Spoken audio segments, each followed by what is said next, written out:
Buyur Sultan Eyüp. Eyüp Sultan camisi bor.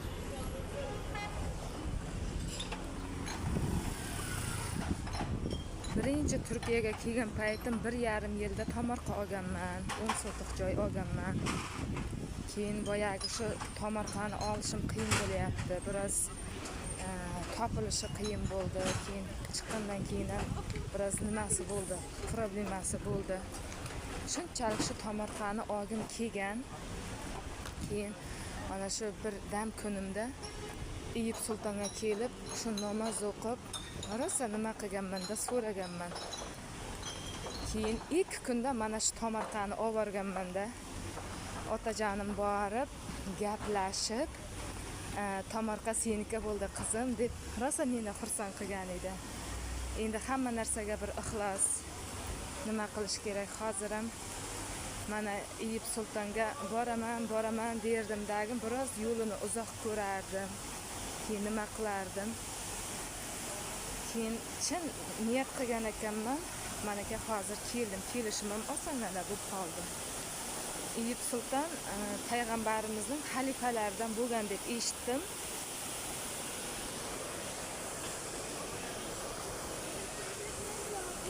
Keyin ichida muzeyi bor. Shu payg'ambarimizning Mustafa payg'ambarimizning oyoq kiyimi bor.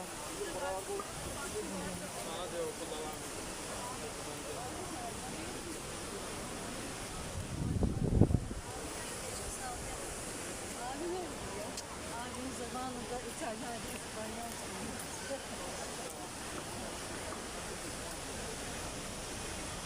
Keyin bir nima voqea bo'ldi.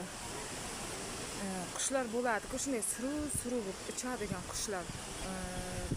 Qushning ham oti nima edi? Shu qushlar mana shu Eyüp Sultonning osmonida uchgan. Keyin boyagi namoz o'qiyotgan odamning shakli bo'lib tuzildi-da. Shu Eyüp Sultonda juda bir xosiyatli joy. Mana men masalan niyatimga yetganman shunda. Endi kattaroq niyat qilmagan ekanman. Bir yoshlikdan bir chin dildan istab niyat qilish kerak ekan. Shu duo qilishni ham bilmaganmiz. Faqat mana shu yengil nima qilib o'tkazganmiz-da. Xudo xohlasa mana niyatlarni aytib, bugun juma kun. Xudodan istab, chin dildan istab, Xudo xohlasa niyatlarga yetkazsin.